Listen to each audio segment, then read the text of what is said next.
Kita ulang kembali sejumlah berita pilihan dari Bali.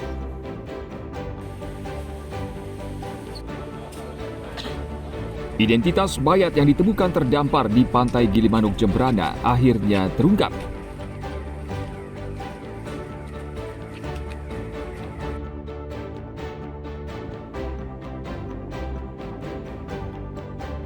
BPBD Karangasem menghimbau warga pesisir dan nelayan mewaspadai potensi banjir rob.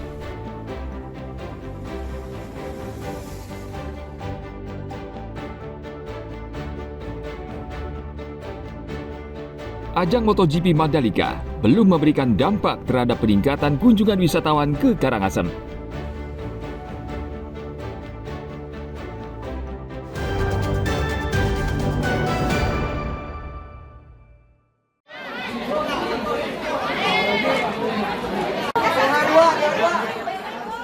Program Makan Bergizi Gratis atau MBG di Bangli harus berjalan sukses dan lancar. Untuk itu, Satuan Tugas MBG Bangli bekerja keras memastikan menu makanan benar-benar sehat dan aman. Satgas MBG Bangli terus berkoordinasi dengan Satuan Pelayanan Pemenuhan Gizi dan sejumlah pihak terkait agar tidak terjadi keracunan makanan seperti di sejumlah daerah. Pengawasan mulai dari bahan baku hingga proses memasak sehingga makanan benar-benar aman. Dan sejauh ini di Bangli belum ada kasus keracunan makanan. Ketua Satgas MBG Bangli, Idewa Bagus Riada Putra mengatakan seluruh pihak bisa bekerja sama menyukseskan program MBG di Bangli. Dari sisi penyiapan bahan baku ini betul dipersiapkan dengan maksimal.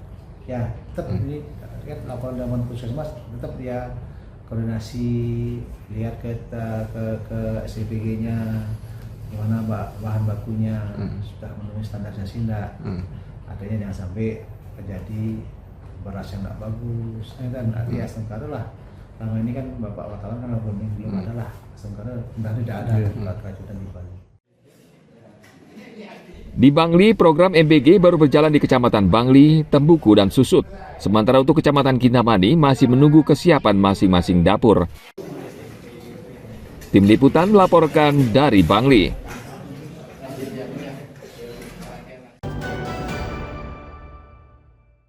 Untuk melaksanakan penanaman jagung serentak yang merupakan tujuan dari penanaman jagung yaitu mendukung program Polri berkomitmen mendukung program ketahanan pangan nasional yang dicanangkan pemerintah.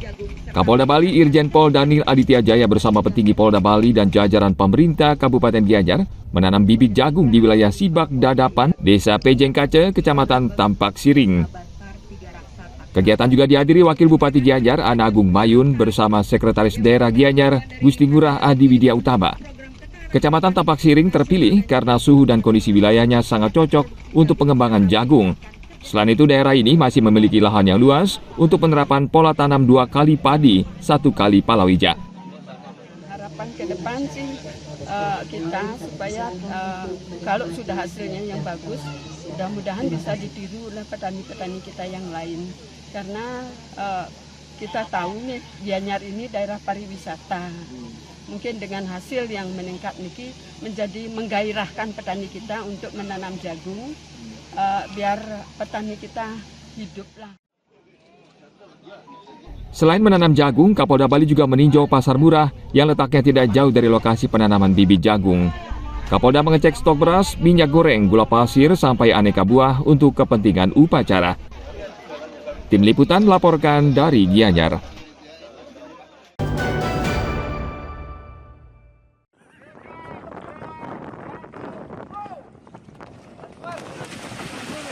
Untuk mencegah meningkatnya angka kecelakaan laut di sektor pariwisata bahari, Pangkalan Angkatan Laut TNI AL atau Lanal Denpasar bekerjasama dengan Asosiasi Fastboat Sanur AFBS menyelenggarakan pelatihan Sea Survival bagi awak kapal fastboat wisata di kawasan Sanur.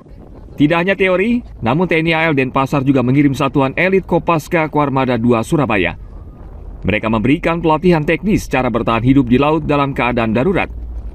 Peserta dibekali keterampilan penggunaan alat keselamatan seperti life jacket, life raft, teknik berenang dan evakuasi di laut, serta simulasi kondisi emergensi yang realistis.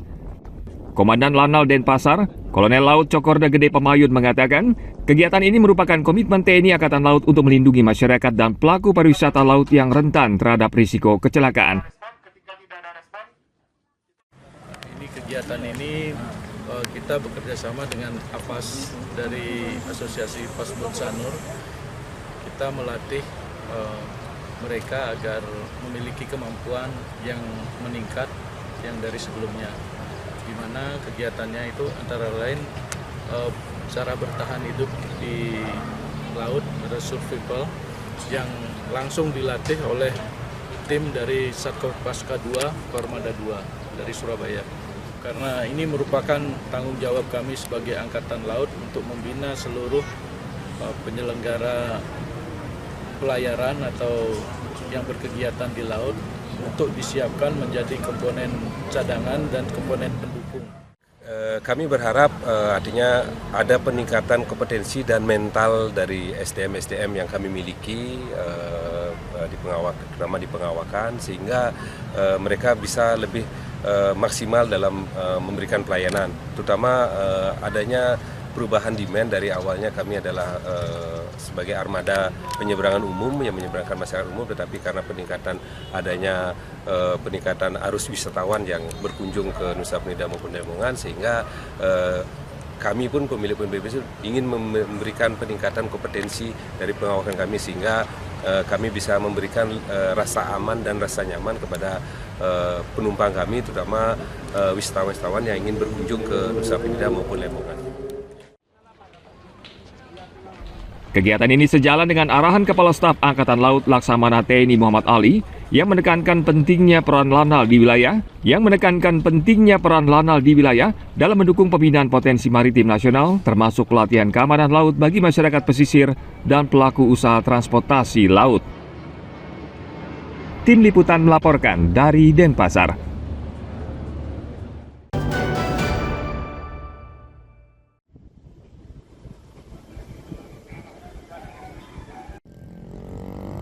Ajang MotoGP Mandalika sejauh ini belum memberikan dampak terhadap peningkatan kunjungan wisatawan ke Karangasem.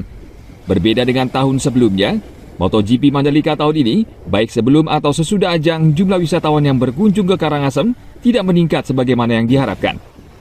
Menurut Ketua Perhimpunan Hotel dan Restoran Indonesia atau PHRI Karangasem, Iwayan Karyasa, biasanya saat ajang MotoGP, Karangasem menjadi daerah alternatif bagi wisatawan untuk menginap jika pesanan hotel di seluruh wilayah Lombok penuh. Sampai saat ini kita belum merasakan indikasi terjadinya kenaikan karena kegiatan MotoGP itu sendiri. Kalau dari segi tingkat hunian, kalau di akhir September masih kisaran 40-45%.